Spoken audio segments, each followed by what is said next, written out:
Hi, welcome to VNN for a special discussion on the big news of today, the signing of the confidence and supply agreement by Justin Trudeau and the NDP chief Jagmeet Singh. It's creating quite a wave in political circles in Ottawa and throughout the country and upsetting a lot of people.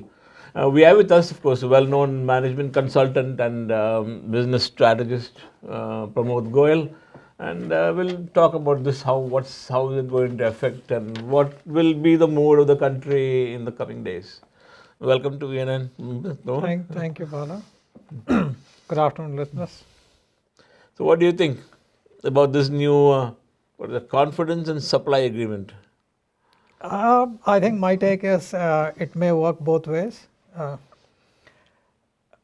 In a way, it's a welcome move in the sense that it would provide some sort of stability for the political parties, or at least the party leading the government as of today.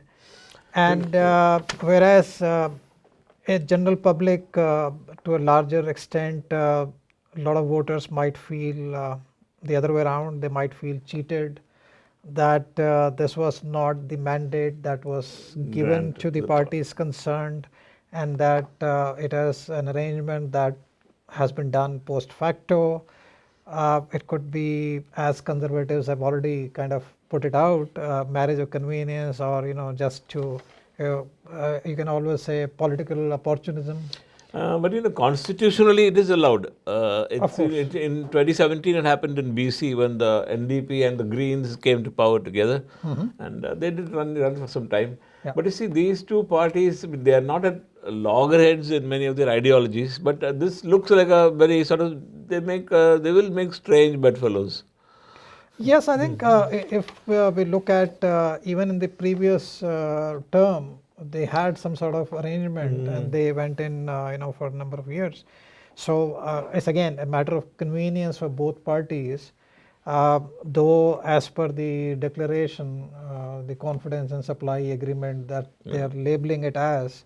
So basically, if you look at the announcement itself, it says that it will ensure the government stays in power Until 2025. It's a long so time. I think that's the foremost agenda. Yeah, that the government stays in power, and then of course they have to make some compromises in between. I think compromise has already been made. I think the Trudeau has agreed to this free dental care agreement, which is going to implement next year, and a pharma care agreement, which is going to consider, and then NDP is going to push for housing. So I don't know. Trudeau has agreed so far to it. Now, how he can implement it, because these are not in the manifesto of the Liberal Party. That's right. So, and the pharma care, that's quite a substantial investment in the coming years. Absolutely. And I think personally I would be very keen on knowing the nuances of the agreement. And these are broad terms like universal health care and pharma care and maybe dental care for lower income groups.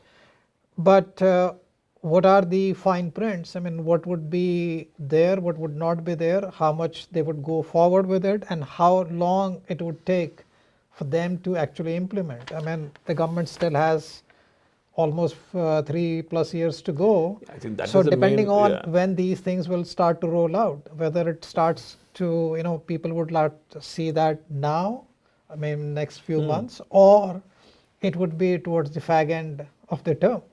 So that will be another Trudeau says it's because the economic instability in the world and the Ukraine war that is driving these two parties together. I don't know how far that is true.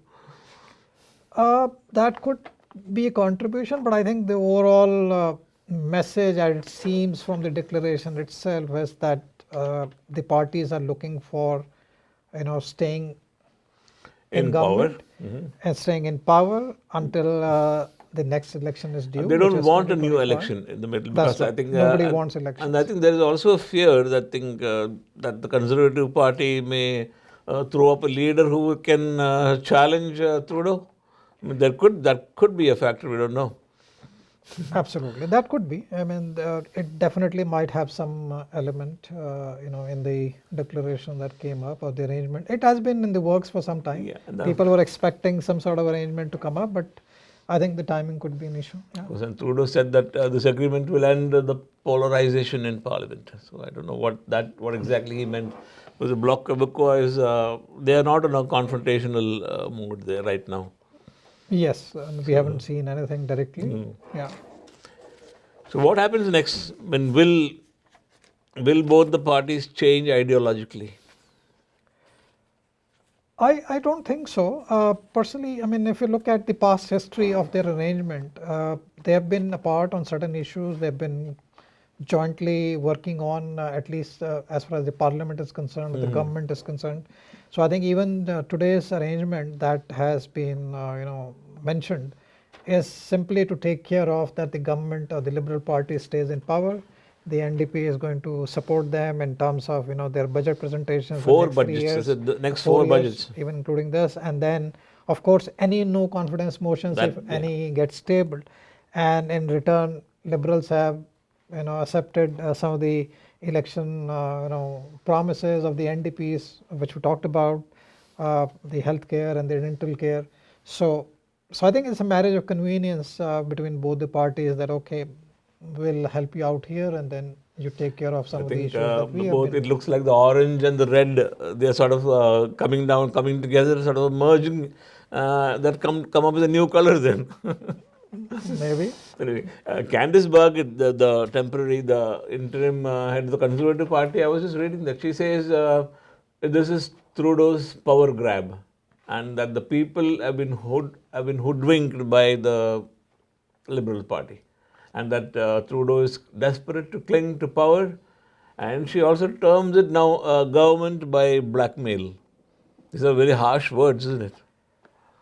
To some extent, yes, based on her statements and the Conservative Party's standpoint, I don't blame her altogether. I mean, of course, if you look at what the outcome of the election was, so the Canadian public as such did not vote any particular party to majority. So they definitely did not vote the NDP. I mean, they were, of course, way behind. But now, having come to an agreement like this, so conservatives definitely would feel cheated because then the mandate was not clearly in favor of any particular party. So And now then, with not this, the NDP. NDP was way behind now the third. with this arrangement, of course, I mean, both would be able to cling on to the power and run the government. So conservatives, if they were looking at having some opportunity before the next actual election 25, that seems to be defeated if this arrangement continues. And I think for NDP, I think it could be a win-win situation because they are now a relevant organization in Ottawa. Of Otherwise, course, they were losing their relevance, especially, I don't know, there are many factors, of course. I mean, this it is a one- win-win for NDP if you look at Yeah. from their own perspective, because having so low of the number of members of parliament as a party, so I mean, if they are basically in alliance with the government, then of course their own party gets more exposure, more involvement, more say in what gets delivered. So in fact, they are the biggest beneficiary of this arrangement because whatever their election promises were, if they are still If they are able to implemented, yeah, manage right. that getting Even delivered, a part of it. or at least partially, Yeah. but it gets delivered, then it's a good win for them. But see, the problem is, and both Mr. Jagmeet Singh and the NDP, they have been constantly talking about the profits that the big banks are making, the oil companies, the other grocery companies, and all those. And then I don't know how this will affect the arrangement, isn't it? He keeps on saying these things while the Liberals are quiet on these subjects. So That is true. I think this is not part of the mutual agreement, so they will still, differ on some of these issues between themselves. But whatever they could agree on, so they've compromised on those issues, and then maybe work along with the rest of the issues if they can. And I have a feeling maybe there could be a left-wing, sort of swing by the Liberal Party, which could affect their base also. See, If they turn more left, then the Conservatives will gain in the next election. If Could they go be. after the big banks, the big companies, I mean, which the NDP will somehow force them to do, then what happens? Of course, if, as you're saying, if any of that positioning of liberals gets changed due to the influence of NDP in the years to come or months to come, then definitely it would have some bearing on their own stand or ideology for which they are representing. But if that does not happen, if they are able to manage and not accede to any further request from NDP, then they should be fine. I think this sort of this marriage of convenience, like you said, it's not based on any policies or ideology. It's pure politics. Of course. Pure I mean, politics. as of now, I mean, these kind of arrangements post-election are always marriage of convenience. Well, it happens in all countries. Yes, I mean, it's a worldwide phenomenon now. I mean, basically, parties who wish to, retain power, so they'll have to make some sort of arrangement and understanding with other, parties, smaller parties to move that threshold or the, minimum number required to maintain your government. That is the problem, isn't it? With fragmentation of politics. That's what is happening. I mean, it's very difficult for a single party to come into a majority when there are so many factors at play. Parties break up parties. That is also true. I mean, and we have seen that happening across multiple countries. And elections also, if they are happening too soon, too frequently, that is also not a good indication, and it's a cost to the system. So that is also not advisable. But any of these arrangements, of course, if they work well, if they work in tandem, and the government is stable, they are able to deliver, then it's positive for everyone, for the country, for the public. But if something does not come out as it is envisaged, then definitely they would be losing more ground in public's eyes. Another thing, of course, the military funding. I mean, the NDP is against increasing the budget for defense, while the country is calling for more defense expenditure by These the are Canadian government. counterintuitive. On one hand, they're agreeing on certain parts to keep the governments, and some of the basic issues that they stood for or they stand for would be basically they would not focus on those or let it go, or at least compromise on those issues, as it seems. I think what would happen is people just tend to forget it. Anyway. They say, okay, government is running on, people run about their business, people have to make a living here. Affordability is way at a very low. But there's no other option. People don't have any option. There's you have to wait and watch. There's no process of recall for our MPs. Yeah. So this will continue. The only thing is they can always make representations. If they have any concerns or to the MPs messages, yes, they can always convey that. But I think public at large don't have anything else they can't do anything. So they'll have to simply wait and watch and see how this new arrangement will work. Unlike India or some other countries, Canada does not have a tradition of massive street protests. I mean, one came in and what happened after that truckers convoy. Yeah. And the parties, people won't protest. There's no tradition of that anyway. Yes, we don't see those kind of incidents here in terms of public anger rather. Anger or demonstration or making strong statements about if they are not happy with certain things.